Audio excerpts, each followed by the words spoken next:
Gaza is an emergency, immediate humanitarian horror. Israel and Netanyahu's government has made it clear they no longer even say they believe in the two-state solution. It is an extraordinary change. It would have been almost inconceivable 12 months ago that all these countries would have recognized Palestine. It's a sign of the focus on the starvation, which is becoming so brutal and so clear. Meanwhile, Benjamin Netanyahu is now talking about taking over the whole of Gaza. It's a brutal, almost existential divide between how Israel sees itself and how the rest of the world sees Palestine. The Rest is Politics is powered by Fuse Energy, and Fuse are now offering £20 credit and free Trip Plus membership if you switch to a fixed tariff before the end of August. They've listened carefully to their customers, and the number one request was gas tariffs. So now at last you can switch both your gas and electricity to Fuse. One supplier, one bill, one less quagmire to navigate. It's also cheaper. Fuse gas and electricity customers typically save £150 versus the price cap. Today's political climate is full of talk about control and clarity. Well, Fuse have quietly exercised some, at least when it comes to your energy bill. And they began with a mission, which was to make electricity cheaper, cleaner, simpler. And Fuse now supplies over 50,000 homes across the UK, all done quietly, efficiently, and without a single campaign bus tour. Fuse's support is available 24 hours a day, 7 days a week, with real people replying in under 2 minutes. So go to fuseenergy.com/politics to switch your gas and electricity to Fuse and get your £20 credit and free Trip Plus membership.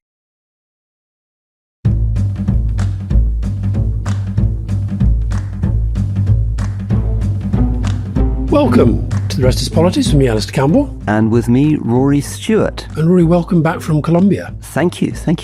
And something to discuss maybe in tomorrow's podcast. Yeah, we're going to do lots of Colombia in question time tomorrow. But I think this week, a lot happening in Gaza, Israel. We should focus on that, not least. I don't think we've done an episode since the whole recognition issue, France, Canada, UK, etc. And then also, I think we should revisit tariffs. I mean, God knows what you're thinking if you're Brazilian, Swiss, Canadian, Indian, Lesotan. But first of all, Rory, when I was at school, I was very, very good at languages and very, very good at maths. Were you very good at maths? I was quite good at maths, yeah. I was sort of 98% in my O-level mock. But then I had to make a choice. Do I go down the maths route or the languages route? I went down the languages route. But my maths knowledge is being severely, profoundly tested by Donald Trump keeps saying that he's cut drug prices by 1,500%. And I want to know can you explain that? Yeah, well, I guess if someone said they were cutting something by 300%, they'd mean that it was down to a third. So I guess if it's down to 1,500%, I guess, yeah, off the top of my head, maybe he says they're now 4 or 5% what they were. If they were £1, they're now 4 or 5 pence. But surely it means that he's now paying us to take the drugs.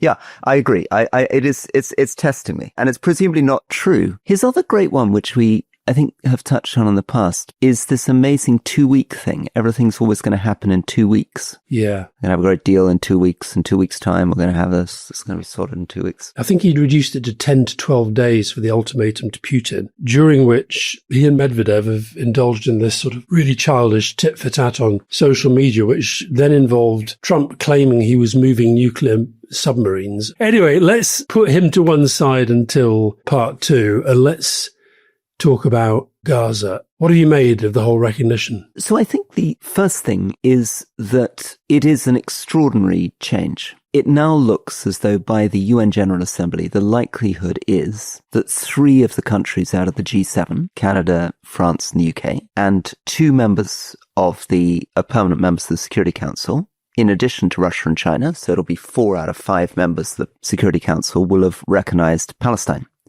as a state. There's a big thing we can get into about whether it's been done in the right way, whether it should have been made conditional on Gaza and Israel in this way. But there's no doubt, I think, that this is the product of Israel's actions in Gaza. It would have been almost inconceivable 12 months ago that all these countries, and it began obviously with Spain and Norway doing it in November, would have recognized. And in particular, it's a sign of the focus on the starvation, which is becoming so brutal and so clear. Yeah, just on that, I mean, just to give some facts on the starvation, we're recording this Tuesday morning. More people died of starvation in the last 11 days than in the previous 21 months. And when you were away and I was talking to Catty Kay about this, we had an input from this guy who's used to run anti-starvation projects for USAID. And we're so explaining once it starts, even if you get food in, it is very difficult to stop.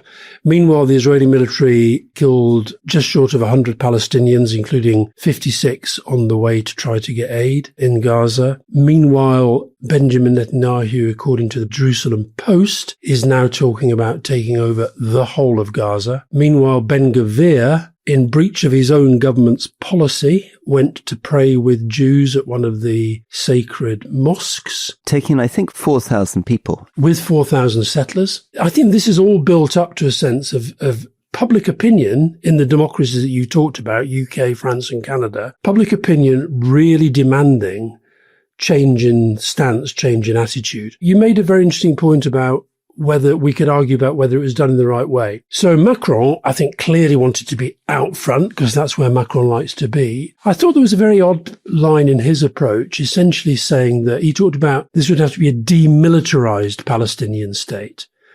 Well, that's quite a big thing to say. It's one thing to say Hamas should have no rule in the governance of Gaza, which they're all saying, but demilitarized basically means, you can't have armed forces. And then with Keir Starmer's recognition, there was a lot of debate about this because I think a lot of people think, yes, two-state solution, so let's recognize, as it were, both of the states.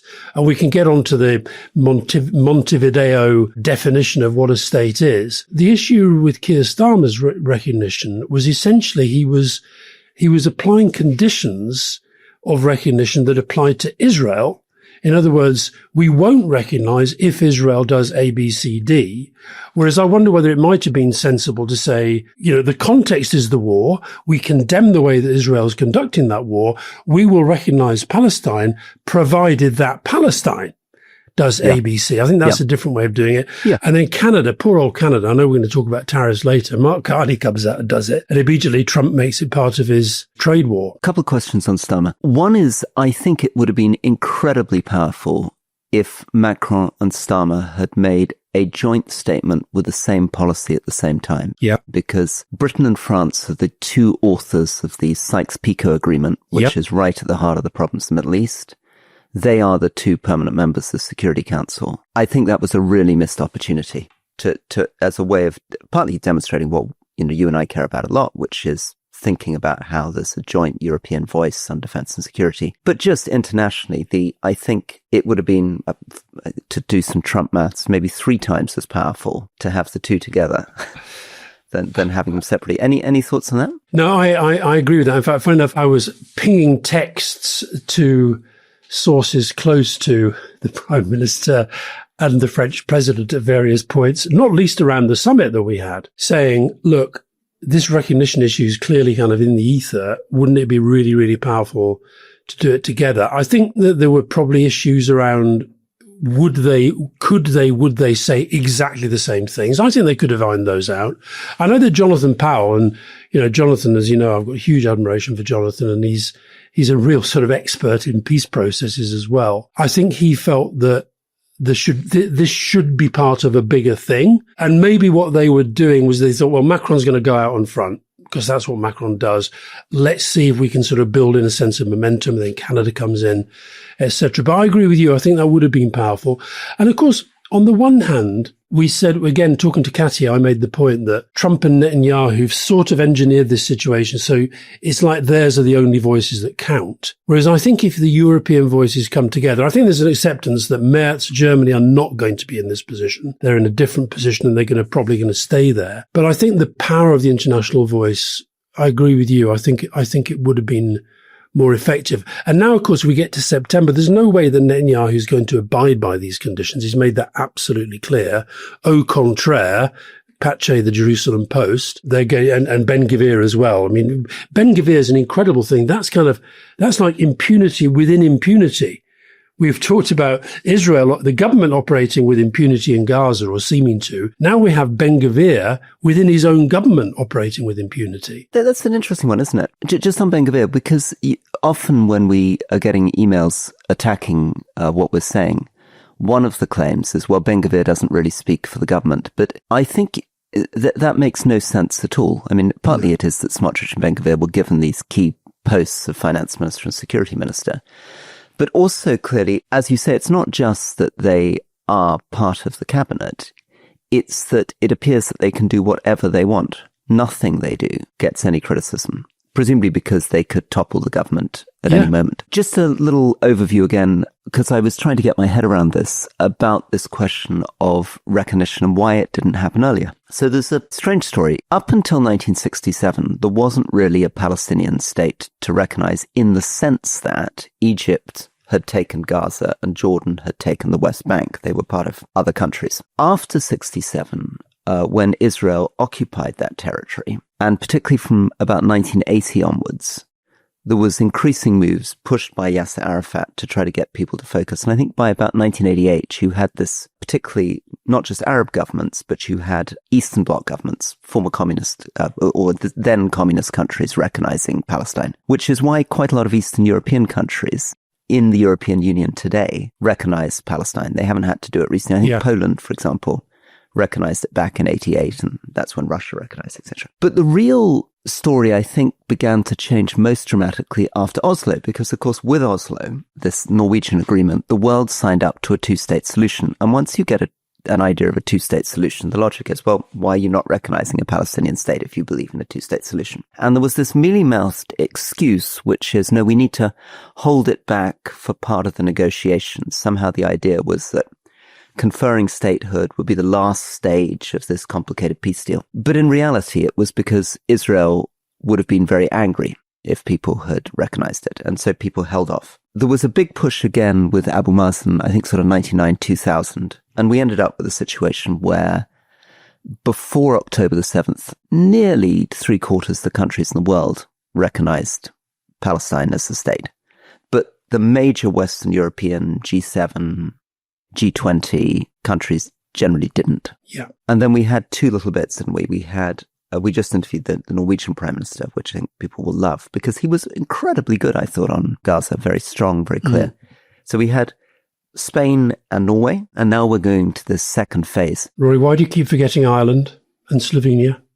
They were part of the same move. The four who did it together were Spain, Norway, Ireland, and Slovenia. On that story, I mean, do you have memories of this over? I mean, what is your sense of what's been going on since the 90s with this recognition of statehood? Was it a big issue when you were in government? Given that we acknowledged a two-state solution, why were we not recognizing a Palestinian state for the last 30 years? I think you're right, because people assumed that what would emerge out of Oslo was the progress towards a two-state solution. The state of Israel was already in existence. Palestine was recognized by some, but not by all. And in a sense, it would become part of that process. And what I think people are seeing is that Israel and Netanyahu's government has made it clear they no longer even say they believe in the two-state solution. So I think that's what's changed the dynamics around it. And also there is this sort of never-ending debate about what represents a state. So I mentioned the Montevideo Convention, and this dates back to 1933. And there are four key criteria for a new state to be recognized. One is defined boundaries. Well, the whole settler thing has confused that. A permanent population, a government, and the capacity to enter into international relations. Now, you could argue that Palestine has got bits of all four. And although the level of Israeli intervention into the West Bank and the current situation in Gaza makes government very, very difficult. But just to say, for example, sometimes you might get in a pub quiz, how many countries in the world are there? And there's actually no agreement on that. The United States says there are 197. Others say there are 200 and even more than 200. The United Nations has it at 193. And at the Second World War, when the United Nations was formed, there were 51, 99 by 1960, and 189 by 2000. So, and we interviewed recently, just to take two of the interviews we did, Albin Kurti, the Prime Minister of Kosovo. Well, Kosovo is recognised by a lot of countries, but not by enough to get it accepted as a state. We interviewed the President of Cyprus. Now, right next to them, they have what the Turks call the Turkish Republic of Northern Cyprus. They're the only people who recognise it. What was the last country that was recognised? Was it South Sudan? Was that the last? Yeah, South Sudan was definitely the last one that I remember. And that was extraordinary because, again, Sudan was a big contiguous territory and this amazing combination of counter-terrorist people in the US, Christian churches, because South Sudan is predominantly Christian, and George Clooney, so sort of Hollywood churches and counter-terrorist people, put pressure on the US government. We're now in sort of 2005 and recognize this whole new country. And it was part of that moment that we often talk about of extraordinary optimism. And the international community moved there, and Juba became full of foreigners and Lebanese restaurants and discos, and then collapsed into civil war. And again, as you're aware, with a lot of these conflicts around the world, there are always people suggesting maybe the answer is partition. You remember in Iraq, people would say, well, maybe things will be easier if we partition Syria. Obviously, the Druze and the Kurds, to some extent, are still trying to push for creating semi-independent nations, splitting these countries up. And of course, we just interviewed Nicola Sturgeon. Rory, you're plugging all these interviews. So we should just sort of maybe let people know we've got Jeremy Hunt, and we're going to talk about him later. We've got Jeremy Hunt, 2 episodes. We've got Nicola Sturgeon, 2 episodes. Then we've got the Norwegian Prime Minister. And I'm really glad you liked Jonas Gahr Støre, because I think he's a very, very impressive guy. And he was, people will hear it, we put it out. I thought he was brilliant on Palestine because he was coming at it the whole time from the position of the Oslo Accords. And okay, Norway obviously has a sort of a sense of attachment to that, but that was the closest we got to the sense of that process being there. And what he's refusing to do is to depart from the principles underpinning that. And, when we talk about Colombia tomorrow, I think, Santos, who won a Nobel Peace Prize for his role in bringing the civil war in Colombia to an end, was always talking about the framework. You have to get the framework right. Otherwise, you get chaos. I also thought, by the way, on the way of recognition, Roy, the other thing that I don't think got nearly as much attention as I thought it deserved was when the foreign ministers met recently, mainly the foreign ministers, some heads of government as well, but David Lammy was there for the UK, and they met in New York and had this meeting about recognition. One of the most important things, I think, was the fact that the Arab League signed up to something that was a very, very, very clear recognition of Israel, which has been, a complicated political diplomatic process too. Huge big move, exactly, because people are very aware, because we often hear that Iran refuses to acknowledge the existence of the State of Israel. But that was absolutely true, as you say, of most Arab countries. Many of them still don't have full diplomatic relations with Israel. And I think countries like Indonesia traditionally didn't recognize Israel, many other Muslim countries. So I think that's a huge thing. Just underline that, Rory. So the statement that they agreed condemned the activities of what they call militant group savage attacks. We know what that means, October 7. And also they linked the peace deal of the future with the disarming and disbandment of Hamas. And that included Turkey, it included Saudi Arabia, Qatar, Egypt, Jordan, Indonesia from the Asian side. There were African countries, Latin American countries, Europe, obviously. So I thought that was a pretty big deal. The challenge we now face, of course, is that the overwhelming majority of Israelis, I think this is right, now reject the two-state solution. It's not just Benjamin Netanyahu. I think there are 2 different views on this. There's the extremist Ben-Gvir view, which is that the whole of Israel and Judea belongs to us because the Bible says so.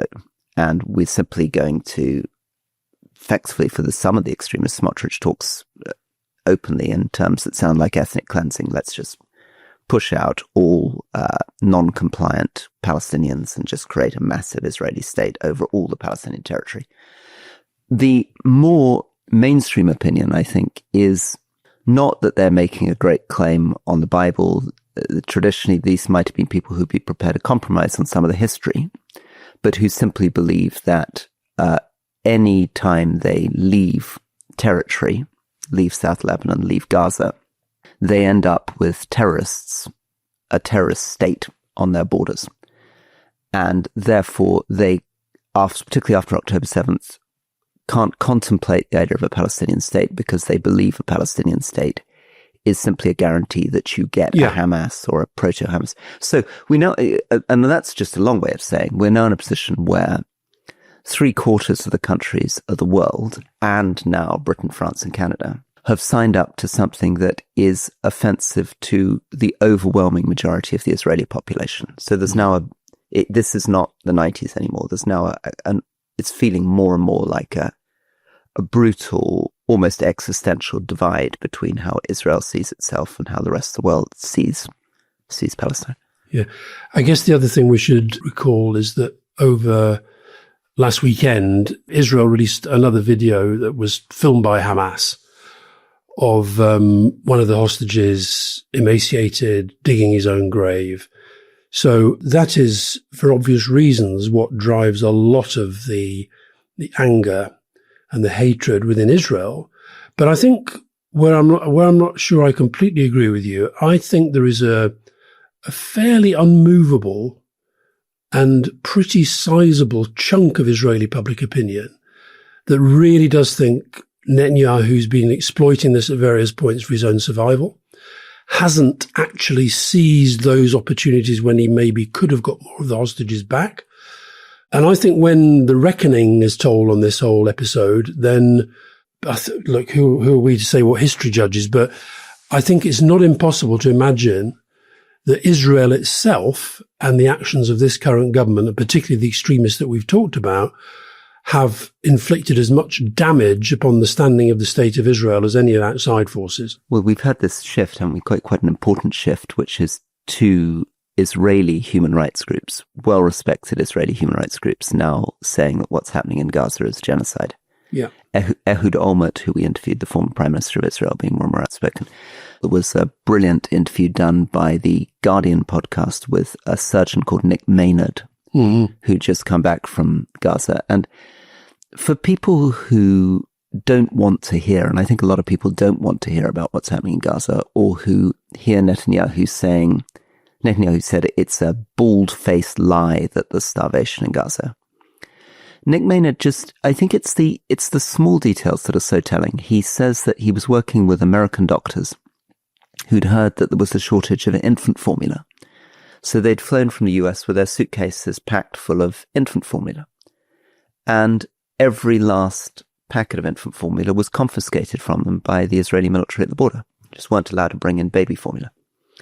Or what it's like working as a surgeon with Palestinians whose all their children have been killed, their wives been killed, who have to leave the surgery because suddenly their sister's been killed in a strike, and then return to scrub up again to do the thing. And your point, which you did very powerfully with Katie Kay last week, which is the way in which malnutrition makes all the other medical problems far worse, this compounding issue. So Nick Maynard's esophageal surgeon, and he was describing in great detail reconstructive surgery he'd done on an 11-year-old girl who'd been struck by a bomb, and how he was pretty confident she would have pulled through.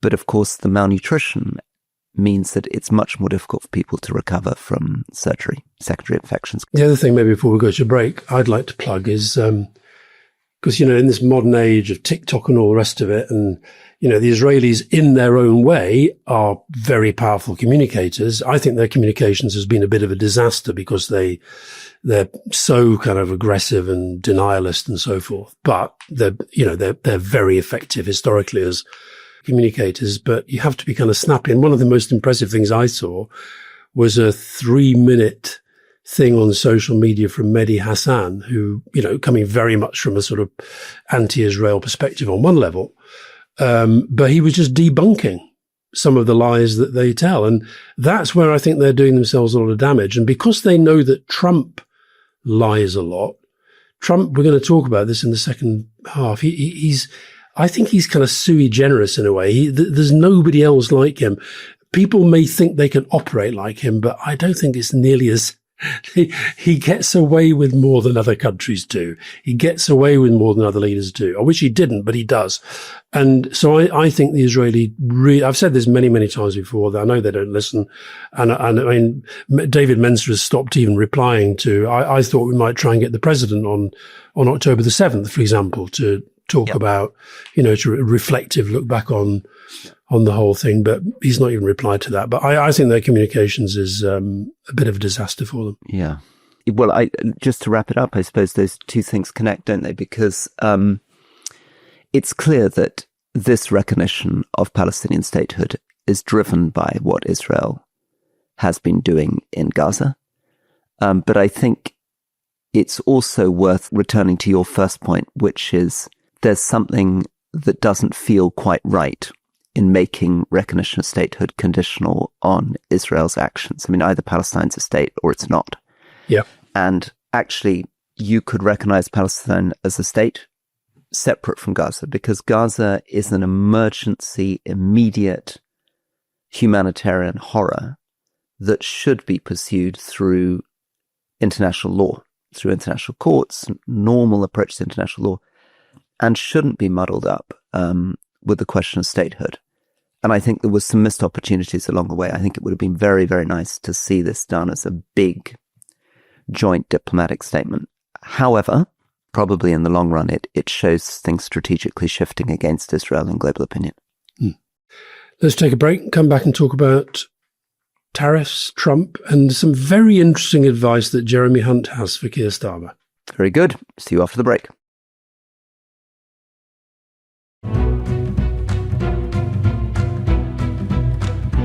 Welcome back to The Restless Politics with me, Rory Stewart. And me, Alastair Campbell. And Rory, before we get on to the substance, you kept dropping information about different interviews that we've been doing while we've been in different places. So just to bring people absolutely up to date, Leading is a separate podcast channel that Rory and I do, where we interview somebody every week.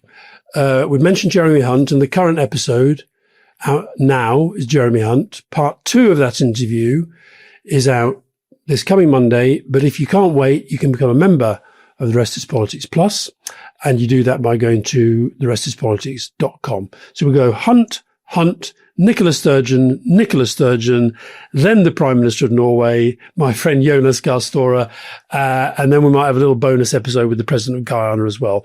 So we're getting loads and loads of really great interviews, and we hope that you enjoy them. I mean, I think, Alastair, huge thank you actually for getting some of these big names. They're great A-listers, and I think it's lovely to have current heads of state who are talking much more openly than I sometimes fear serving politicians do.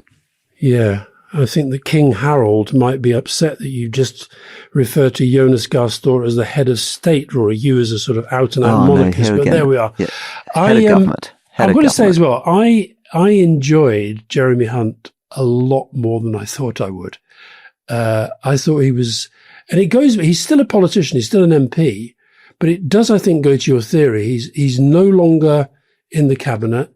He was very loyal to Kemi Badenoch up to a point, but he was very much more reflective than most frontline politicians are. So I think he's got that balance right. Still in politics, but being interesting. And of course, for me, I think it's a real example of what the Conservatives could be doing. And it's so sad they're not. I think there is a huge appetite still for the centre, for the left wing of the Conservative Party, for a Conservative Party that doesn't get caught up in culture wars, that emphasises pragmatism, thoughtful approach to stuff, is open about mistakes and failures.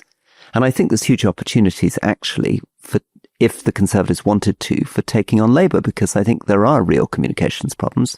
Keir Starmer's net popularity rating is catastrophic. And a good Conservative Party, speaking in the way that Jeremy Hunt was speaking, I think could have a real future. And I think it's very, very sad that where they're likely to go is to lurch towards Robert Jenrick and an attempt to chase Farage on the right. Yeah. The point I wanted to highlight from Jeremy Hunt's interview, because he said something really interesting. When he said it, I thought, this is nuts. But he basically said Keir Starmer should take a leaf out of Donald Trump's book and communicate more.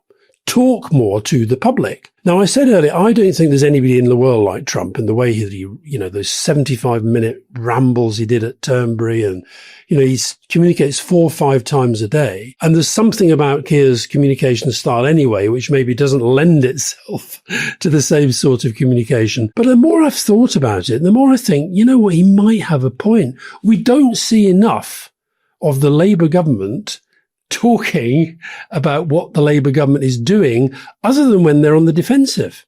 Yeah, I think that's right. And I think definitely this is part of the trick of Zoran Mamdani, the New York mayoral candidate too. And it was actually something that even back in the day, David Cameron did a lot more of. If you remember as Foreign Secretary, there were often videos of him going down the steps, or when he was running to be Prime Minister, he'd have people on the train with him chatting and doing... Also, when David Cameron was Prime Minister, I would reckon David Cameron was on the main news bulletins pretty much every day of his premiership, not far off it. Absolutely, I remember that. I exactly remember that. I remember someone observing that. Somebody who really didn't like Cameron saying, okay, there's a lot of things wrong with this guy, but one thing you can say for him is that you basically turn on the main news every evening, and there is David Cameron. Whereas right now you turn on the main news and you've got Nigel Farage sort of trying to stir up hatred and violence. And you'd have to find a way of doing it, wouldn't you, where to follow your friend, the Norwegian Prime Minister, who's very much about authenticity and being yourself. It would have to very much be Starmer being Starmer. But yeah, it would be lovely to see. The question is, could he do it? Because what, of course, Mamdani and Trump are able to do is respond very, very fluently without too much nervousness to whatever's going on in the world. They're partly being commentators, something that, traditionally, Linton Crosby, I remember saying to us, the Australian election advisor for the Conservatives, used to always say, don't be a commentator. Your job isn't to be a commentator. Your job is to repeat the government line. Right. Well, do you remember when we interviewed Ed Miliband? He said that's what I used to say to him: stop being a commentator, don't commentate, act. Well, maybe Crosby probably nicked it from you. Anyway, but Trump and Mamdani and these people have to slightly be commentators. They have to be a little bit more like that, because if they're going to be talking 2-3 times a day, a lot of the time they're just speculating, reacting, holding forth. Trump presumably does quite a lot of stuff which isn't really much to do with global politics at all. It's just him. Not at all. He was talking this week about some woman who makes jeans, and he confused a country with a company in one of his sort of mad rambles. He talks about golf a lot. I think look, it is not Keir's style. And also something I'd say about Keir is that I think sometimes the way he projects himself in public isn't the same as he speaks in private. And I think when people see the interview, for example, with Jonas Gahr Støre, the Prime Minister of Norway, his speaking style is almost identical, regardless of what he's doing. And I do think that's the most effective form of communication. Yes, when you get up on a platform and a rally in front of 5,000 people, you do a bit more of the kind of boom and boom and boom. But actually, it should be a recognizable form of communication to how you talk to your mates. It's one of the great tricks of modern politics, which isn't quite being met by most people, because we see it, don't we? When we interviewed Sajid Javid, people were like, my goodness, if only he'd been like that when he was cabinet minister. And people, I think, will feel that when they watch the Nicola Sturgeon interview. My goodness, if only, people like me, if only she'd been quite as open and reflective and thoughtful. So somehow it's just, and I feel that with Keir Starmer, when I meet him one-on-one, there's actually quite a lot of kind of charisma and energy and humor to him, which isn't coming across in his... So it's about getting very, very controlled, cautious, slightly more introverted politicians to learn to speak in public a little bit more like the way they speak in private. And I don't know how you get them to do that. Yeah, well, I think a lot of it comes with practice and just doing it. The one thing I'll say about Keir Starmer, I think he's got a lot better at Prime Minister's questions than when he started, which shows that he can improve and does improve. And I think on this communications point, again, Nicola Sturgeon made the point that she said, not just Keir, but she had a lot of the Labour ministers when they come on, they speak, and then when they finish speaking, you think, what did they say? Right. Because there's just something a little bit robotic about it all. Well, also from your point of view, and And I think the other thing that, of course, makes people nervous is that talking that way, you're going to take risk. If you're going to be talking 2-3 times a day about whatever, things will go wrong. Headlines will be generated. And so you need politicians who are a little bit more like, I guess, Trump or Mamdani or Farage are, who when their comms team come in and say, what the F have you done? You've just generated another mad headline. Just shrug and say, don't worry, I know my people, I know my base. Yeah. I actually think Farage's communications is, I'm not sure he's as effective right now as he thinks he is. I know they're doing well because they're getting this whole sort of focus on migrant hotels, and that's where he wants it, and, crime and what have you. But I think the thin skin is getting to be a bit of a problem with them. The more I've thought about what Jeremy Hunt said, though, I hope Labour people listen to it not thinking, oh, he's a Tory, what does he know? I actually think there's something in this. There's Labour's communications needs to change from what it currently is. Because, even I, as a political obsessive, quite often, if I'm sort of scrolling through social media looking for interesting things, I'm not hanging around long when I see most of the Labour ministers pop up on my feed. And I am an obsessive pro-Labour tribalist in politics. So there we are. Listen, let's get to a man who definitely can communicate in an interesting and unique way. And that's Donald Trump. And you talk about flood the zone. So just to go through the last few days, we've had this massive spat with Medvedev that quickly accelerated to moving nuclear weapons. We've had the tariff mayhem. We've had him sacking, and this is real Putin stuff now, North Korean stuff, sacking the head of the government statistical service, wonderful name, Erica McIntyre. I mean, she's got to get a job just for having that name. So I hope she won't be out of work for too long. Another Fox News host getting a big job, the new US attorney.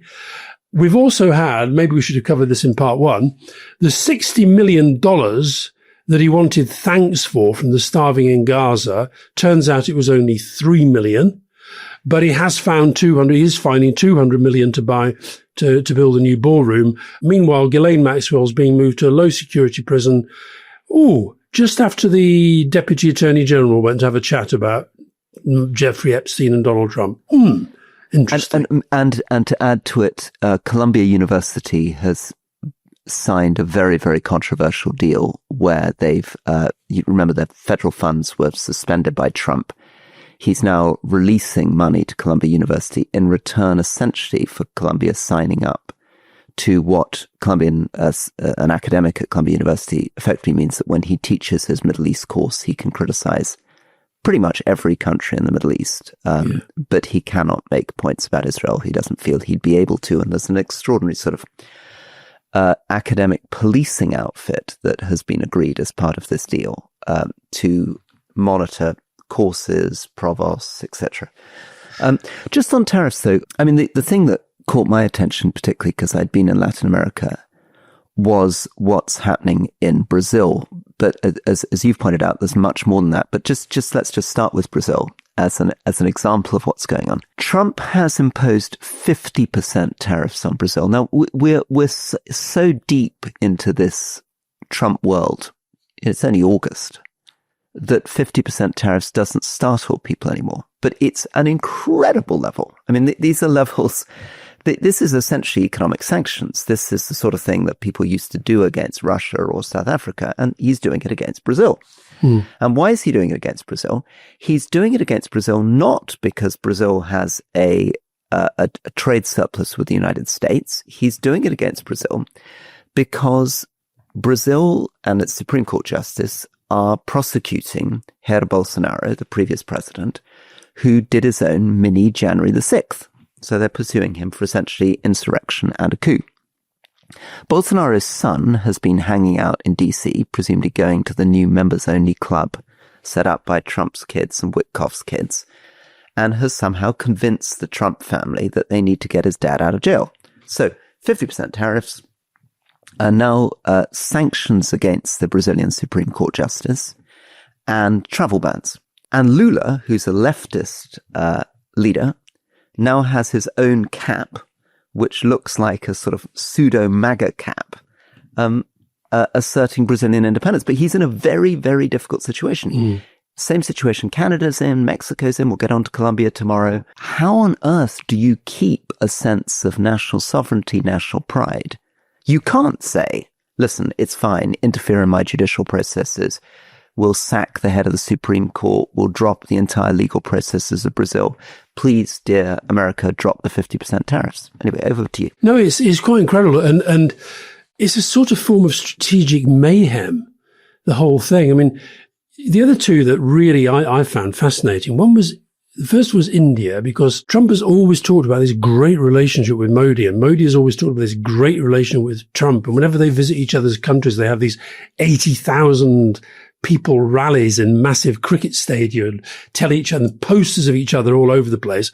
But India's been very badly hit. But the one that really shocked me was Switzerland. So there's Switzerland, and we talked earlier about what is a country. Switzerland didn't become a member of the United Nations till very late on, because it's always preciously guarded its sense of neutrality. But the president, Karen Keller-Sutter, she did something very, very clever, I thought at the time, and she thought at the time. The talks between America and China, she organized for them to be held in Geneva.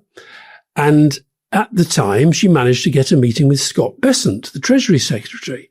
She came out of that meeting and did interviews for the Swiss media, where she basically, and this must have been based upon something that Bessent said to her, basically said that they were going to be hovering between the UK 10% and the standard 15%, down from the 31% that Trump had announced on Liberation Day with his game show board. He comes out a few days ago, 39%. So it's gone up from his game show board. Gone beyond board. 31. They've gone to 39. Yeah. And this has led to an emergency cabinet meeting. It's led to furlough schemes for some sectors of the economy that are going to be particularly hard hit. And the other thing that's really got them scratching their heads, because Trump, of course, says it's all about the size of the trade deficit. Switzerland says 2/3 of their recent exports are gold bullion and bars that have been refined in Switzerland, and gold is supposed to be exempt from tariffs. Yeah. And they just don't know what to do. The India thing is as you say, a similar story, because I remember when this was all beginning in January, people I knew who were very close to the Modi government saying, India is very convinced that they're going to be front row. In fact, they were hoping they'd be the first to get a deal, and were a bit disappointed that Britain got there ahead of them. And Modi was very much communicating, for all the reasons that you've said, that India is going to be in a very special position. And of course, part of the reason for that is not just their friendship, it was about China. So the story was basically that the US needed allies against China, geopolitical competition, and the biggest potential ally in Asia was India. You know, India is on track to become one of the very largest economies in the world. It's growing very fast, population of over 1 billion, and many companies were being encouraged to relocate their manufacturing away from China to India.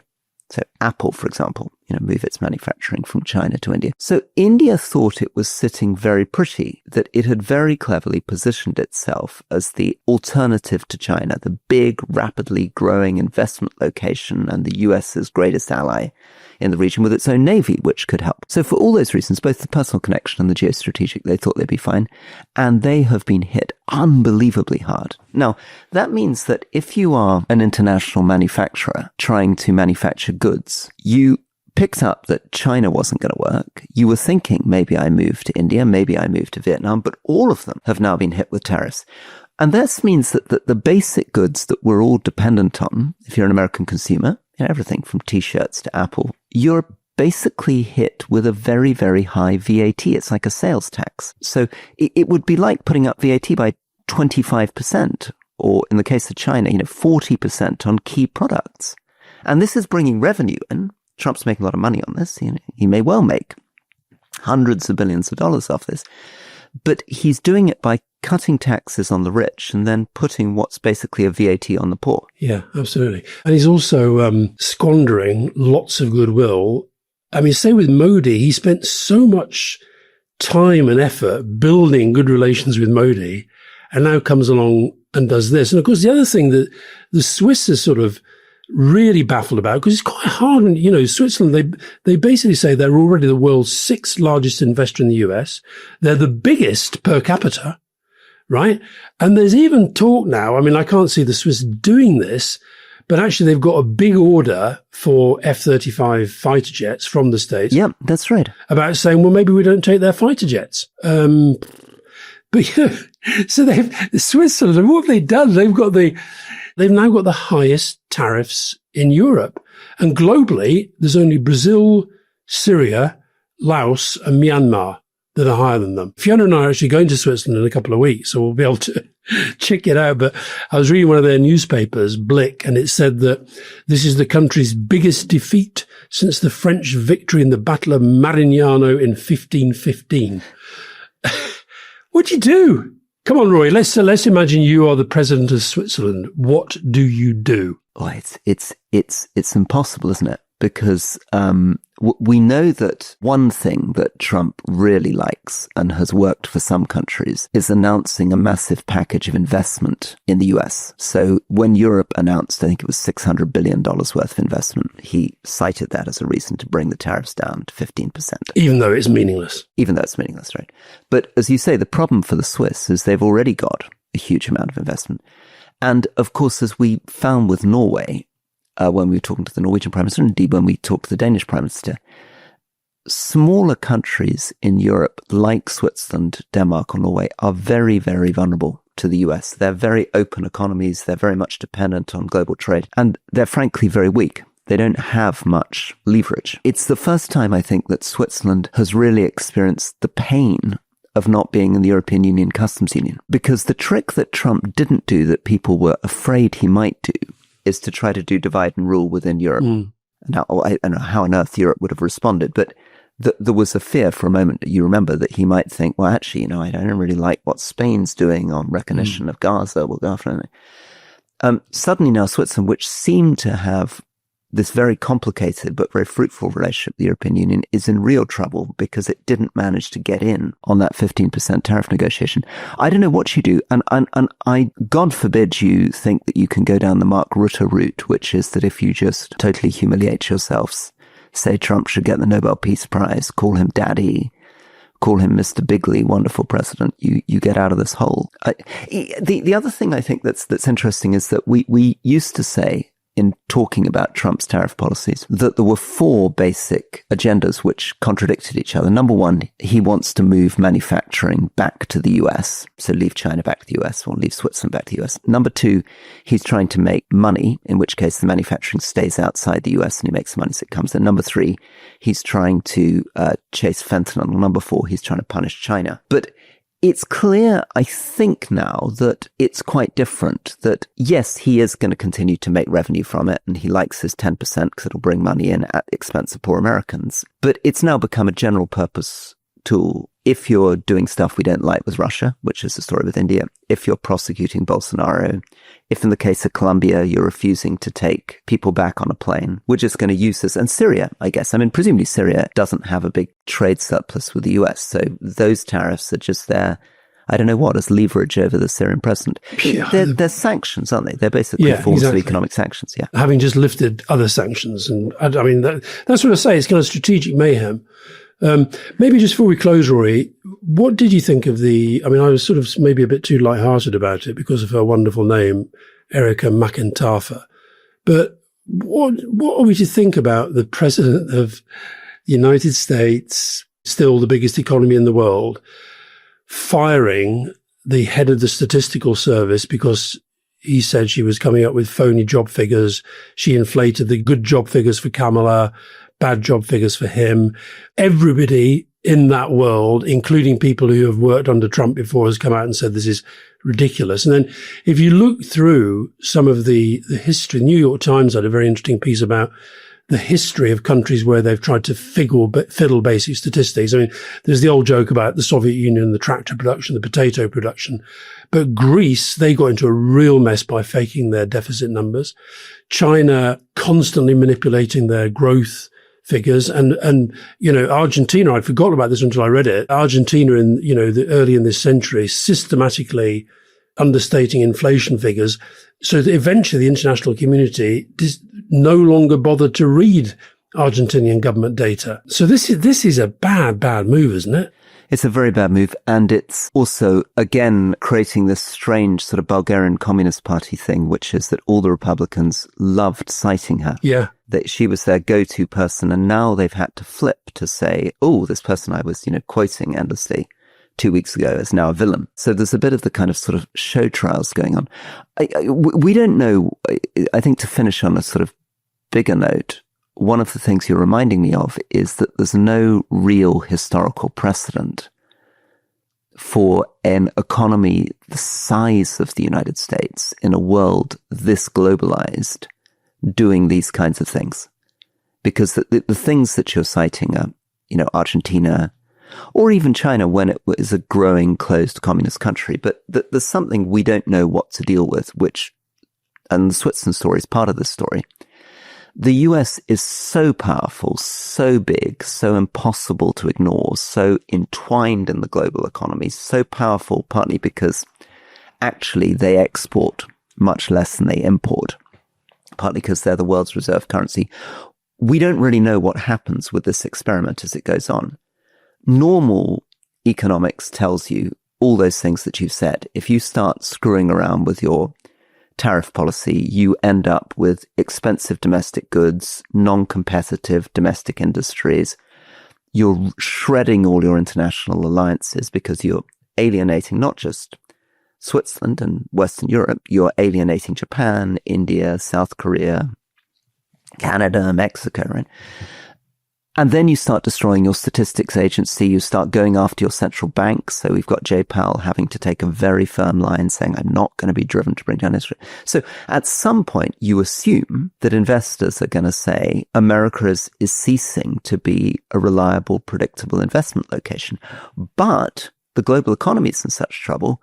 Where else do they put their money? I mean, the US is now at 70% of the world's stock market. If you go into a tracker fund, and this is, and US Treasury is the way you put your money. So Trump there's so much in the bank, there's so much economic power that he can do these things that nobody else has ever done. And we don't quite know how long he can get away with it from, and at what point the catastrophe happens. And the catastrophe is, of course, eventually people selling off US Treasuries, leaving the US stock market and giving up on this project. Or that the American economy sort of declines and drags the world into some kind of, some sort of recession. And of course, don't forget, he's got a lot of form on this going back to his very, very first day as president, term one. If you remember, the big row, day one of his first term, was him claiming there were more people at his inauguration than there had been at Obama's, when clearly there weren't. So he's, if the facts don't fit his narrative, he changes the facts. And I should say that, Rory, have you ever heard of a guy called Olympy Kavitkin? No. Olympy Kavitkin was a Soviet Union census director who made the mistake of producing a population count that was lower than Stalin had already announced. And for his troubles, I'm afraid he was arrested and executed. So we're not quite there yet, but we're some of the way there. It's not great. It's not great. And of course, it's a fascinating, it's just final thing that remember that what undid Liz Truss was her attempts to attack the Treasury, the Bank of England, and the analysis of the ignore our own statistical predictions and our own agencies. But in a small economy like Britain, that was kind of the end for her. But in America, as you say, this was exactly if Argentina had done it, the moment at which there's a massive, the currency collapses, the stock market collapses, the debt goes crazy. But in the US, plus ça change.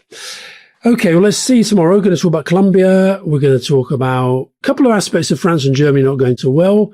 We're going to talk about changes at the Samaritans, which I know quite a lot of people are worried about. So we'll see you then. Very good. And if I could, Alastair, this is very cheeky, but I just wanted to plug. 2 days ago was the first episode of my BBC series, which is partly inspired by a conversation I had with you on the idea of the hero.